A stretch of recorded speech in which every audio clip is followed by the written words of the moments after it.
Bismillahirrahmanirrahim. Assalamualaikum warahmatullahi wabarakatuh. Wahai sahabat, ketemu lagi dengan Simpe Darmo. Kali ini masih membahas tentang buku yang saya susun, dahsyatnya istighfar amalan lisan, yang insya Allah mengantarkan kita ke surganya Allah. Allahumma amin. Baik, kita mulai.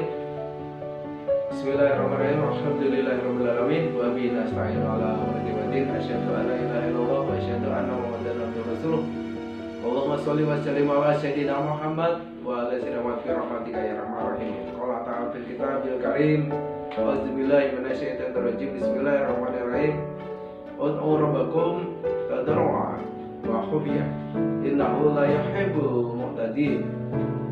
Wa la tufsidu fil ardi ba'da islahiha. Wad'uhu khaufan wa tama'an. Inna rahmatallahi qaribun minal muhsinin. Shadaqallahu aladzim. Ayat yang saya baca tadi adalah ayat dari Quran surah 7 ayat 55 dan 56. 55 dan 56. Kemarin kita bahas tentang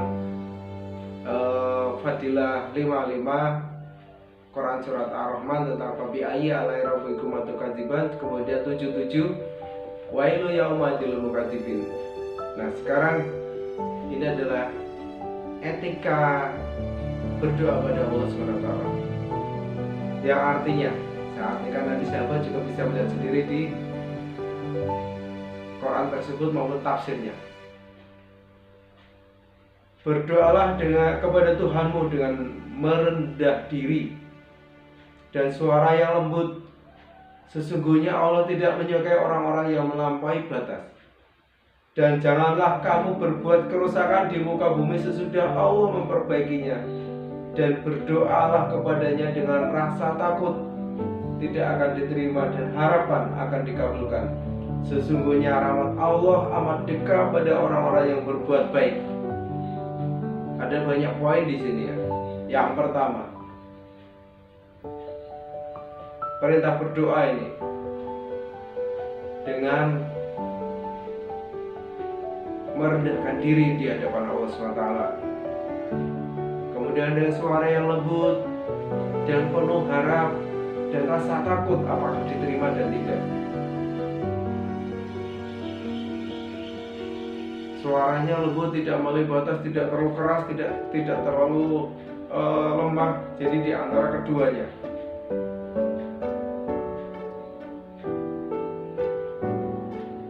Sesungguhnya rahmat Allah beserta orang-orang yang berbuat kebajikan.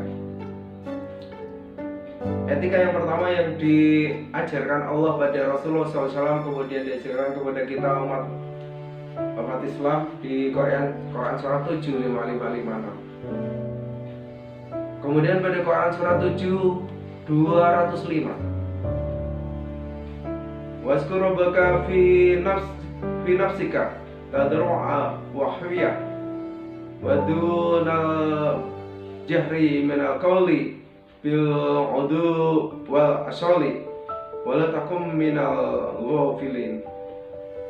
Dan sebutlah nama Tuhanmu dalam hatimu dengan merendahkan diri dan rasa takut, dan tidak mengeraskan suara di waktu pagi dan petang. Janganlah kamu termasuk orang-orang yang lalai. Quran surah 7 205.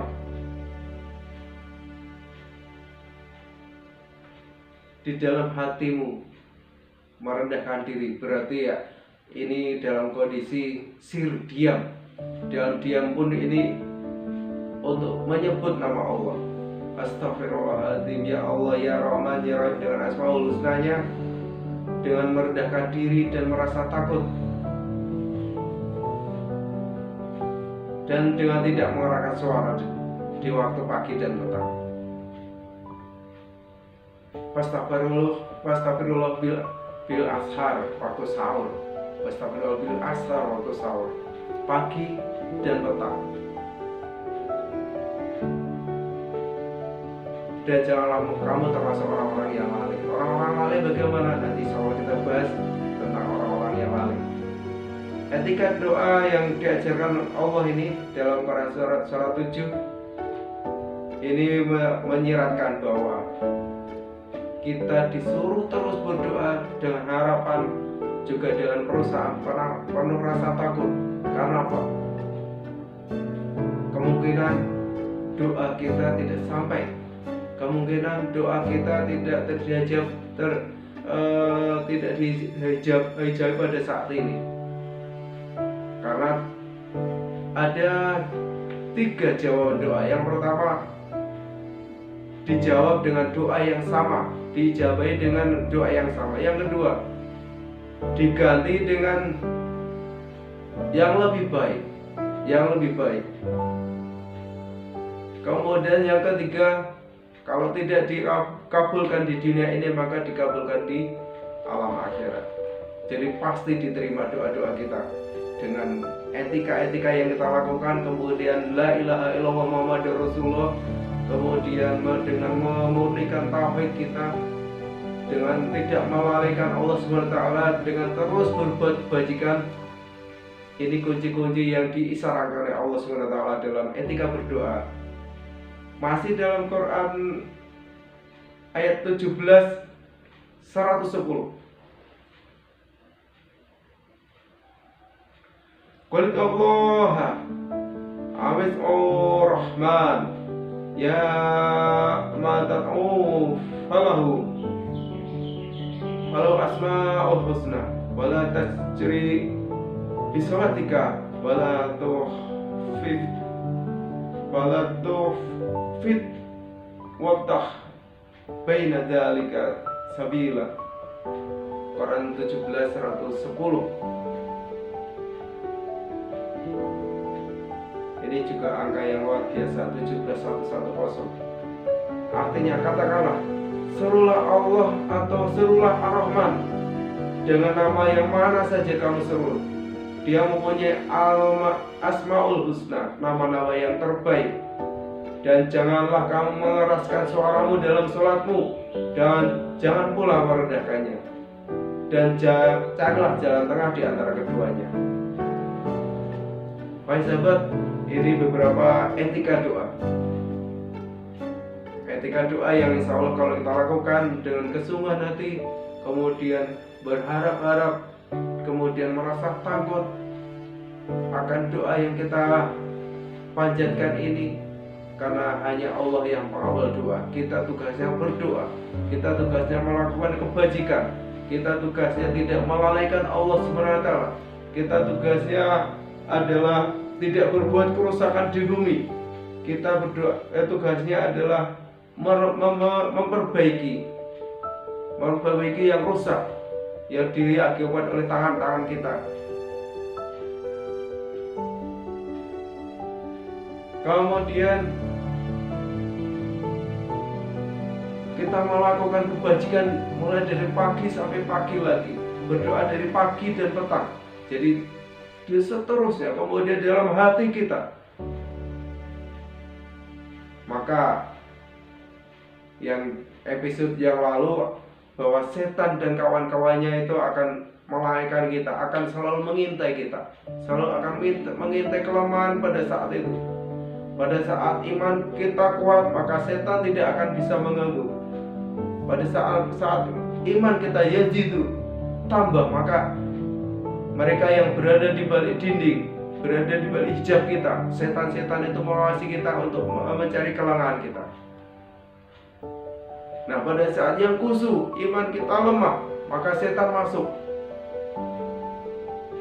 membisikkan di dalam hati kita, Tuhan tidak adil, Allah tidak adil, doa tiap hari tidak dikabulkan, tidak diberi rezeki yang barokah, tidak diberi, tidak. Bisikan setan, auzubillah min dzalik.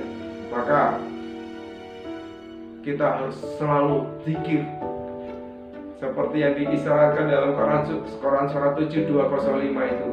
Sebutlah Tuhanmu dalam hatimu,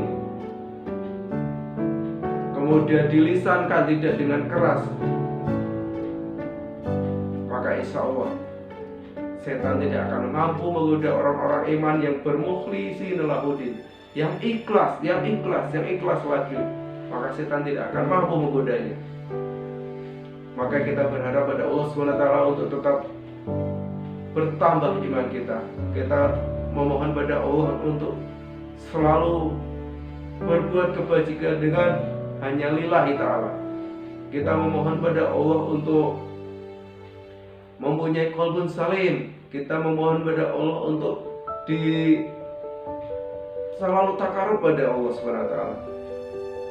Selalu memohon perlindungan pada Allah dari godaan setan yang berupa jin dan manusia.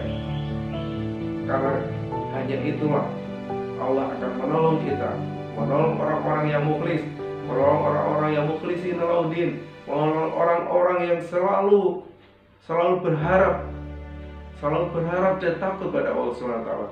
Semoga yang sedikit ini membuat kita semakin semangat untuk saling watawasau bil haq, watawasau bis sabr. Dan kita memohon kepada Allah SWT semoga kita dikumpulkan di surga ya Allah nanti. Allahumma amin. Terima kasih. Assalamualaikum warahmatullahi wabarakatuh.